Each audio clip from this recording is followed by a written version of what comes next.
Olá, assinante da TV Destaque, estamos dando início a mais um programa Direitos e Deveres, Cidadania e Ação, produção do site jurídico proleges.com.br. Programa que tem como foco principal trazer informação e cidadania às pessoas. Hoje, na companhia da doutora Rosana Valdeirão de Lima, minha querida amiga, colega, e temos uma entrevista muito importante hoje pelo currículo aí que eu estou vendo do nosso entrevistado.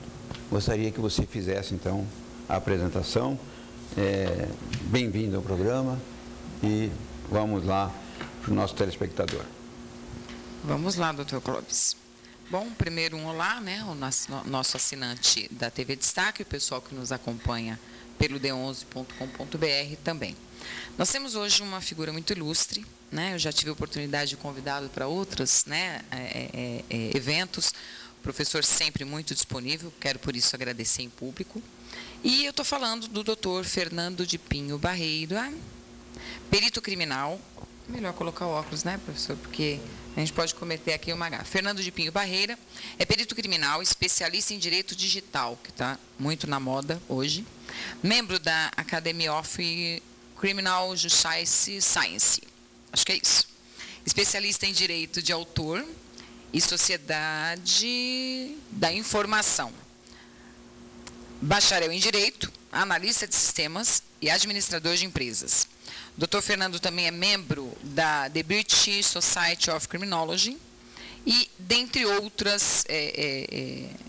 outros órgãos internacionais, né, professor, que o professor participa também representando aí o nosso direito. Muito obrigada, né, por ter atendido mais esse convite nosso e vai ser muito bom, vai ser ótimo a abordagem aqui desse assunto, até porque, vamos dizer assim, que está na moda, né? Eu não gosto muito desse termo, mas ele está no momento de se tratar dessa questão de escuta telefônica, de prova eletrônica, de muitas questões de redes sociais, e ninguém melhor do que o Dr. Fernando Pinho Barreiro para falar sobre isso para a gente.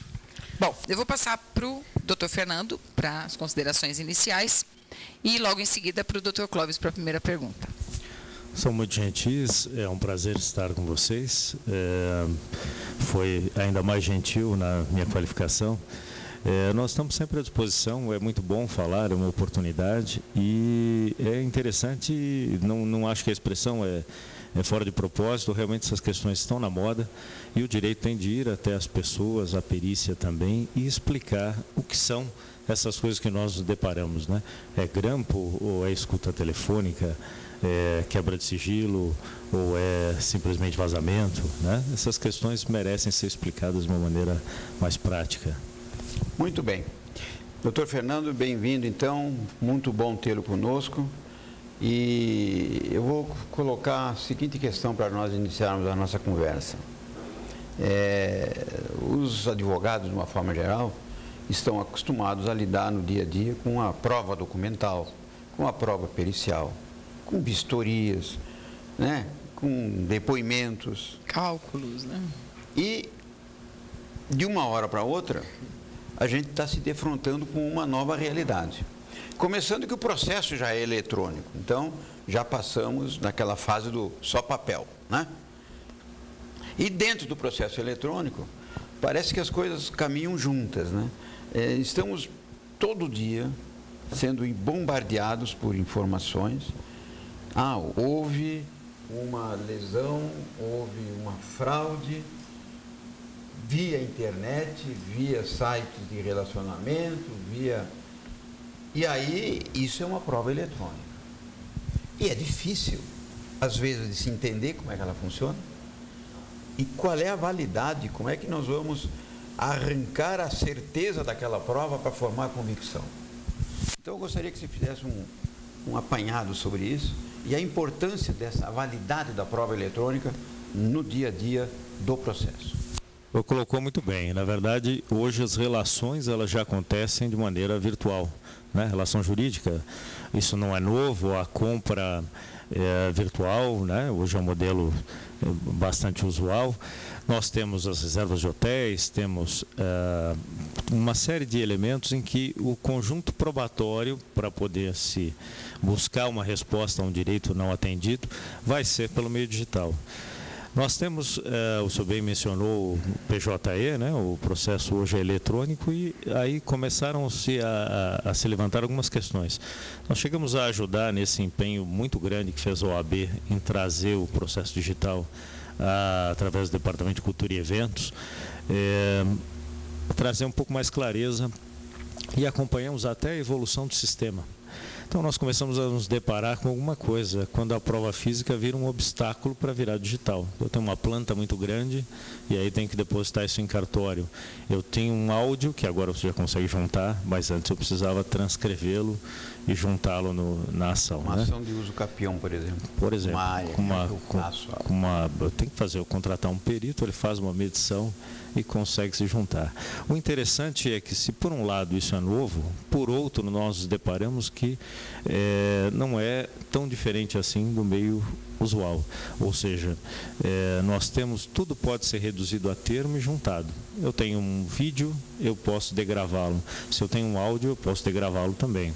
Se eu tenho um vídeo de acidente de trânsito, eu consigo fazer ali uma perícia física daquilo e poder avaliar se o momento em que o carro ultrapassou, o semáforo estava fechado ou se a vítima estava atravessando, mesmo que não se tenha imagem. Então nós reparamos que o avanço tecnológico serve para tirar dúvidas aonde antes nós tínhamos uma avaliação subjetiva, né? E por outro lado, respondendo aí finalmente a vossa pergunta, eu tenho uma seguinte questão.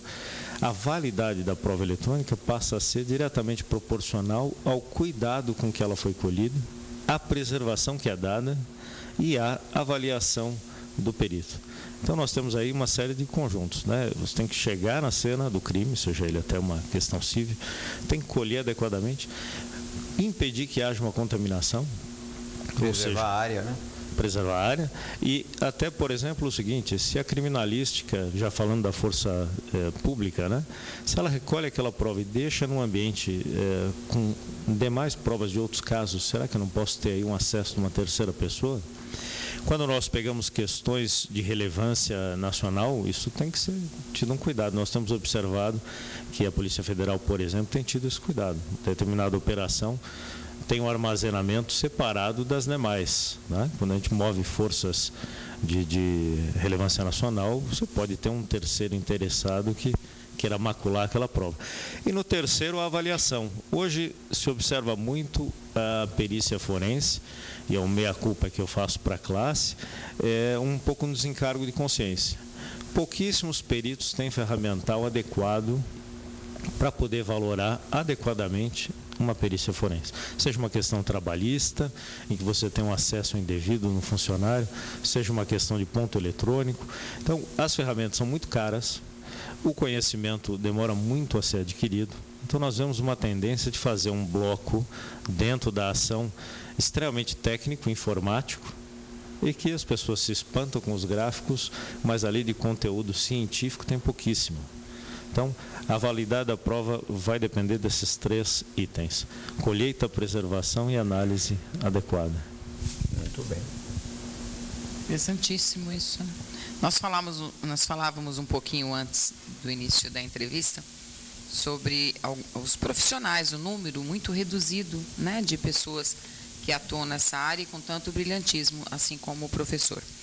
Vou aproveitar aqui a sua presença e vou tocar num assunto meio desconfortável para alguns, né? Não é o nosso caso aqui. Grampo telefônico. O que é grampo telefônico e o que é monitoração telefônica?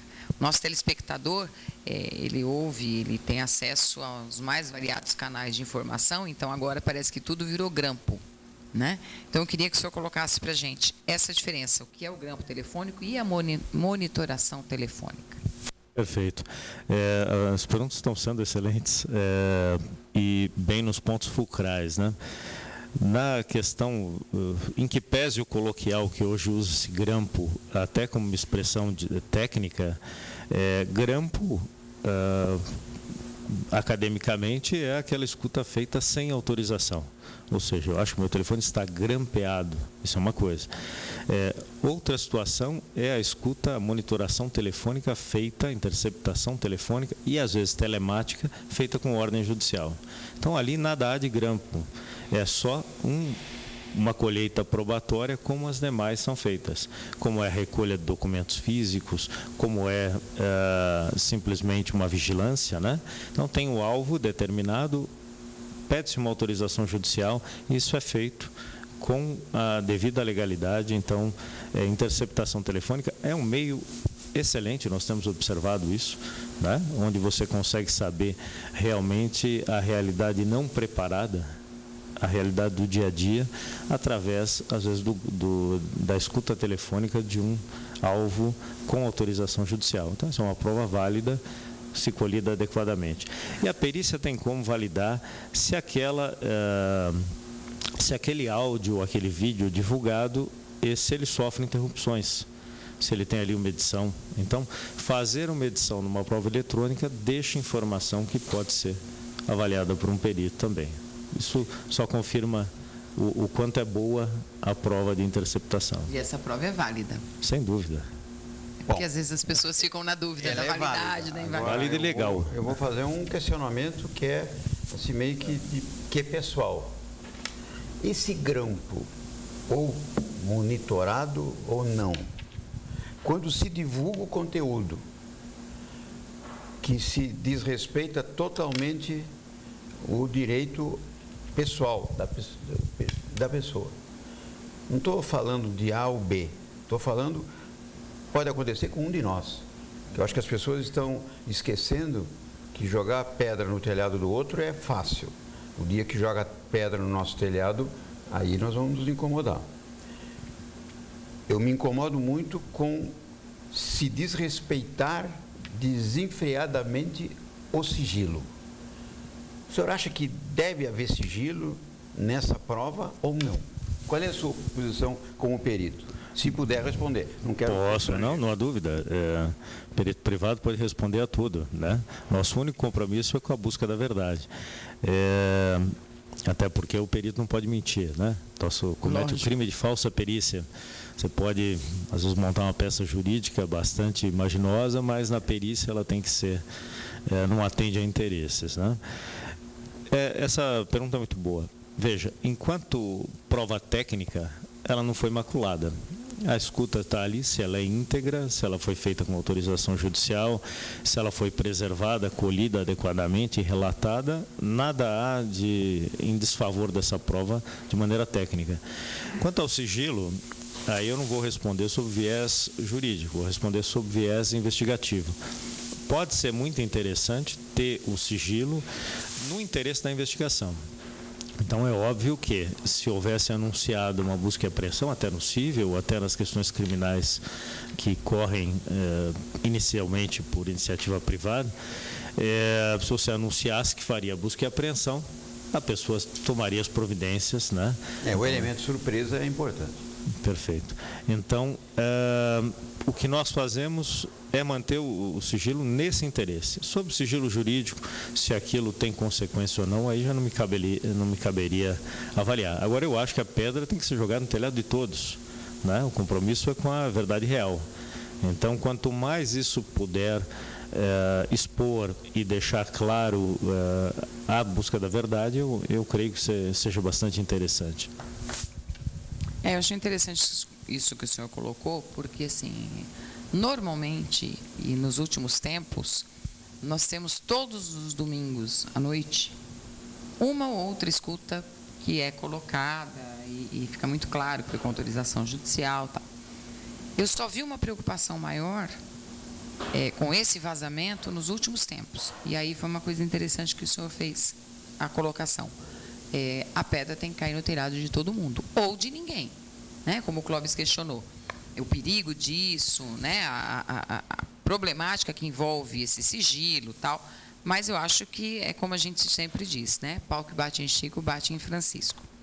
Eu tenho mais uma perguntinha para o professor e eu vou pedir para o senhor responder depois do nosso intervalo.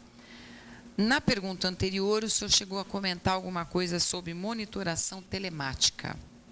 Eu queria que o senhor explicasse um pouquinho para a gente o que seria essa monitoração telemática, né? Monitoração telemática.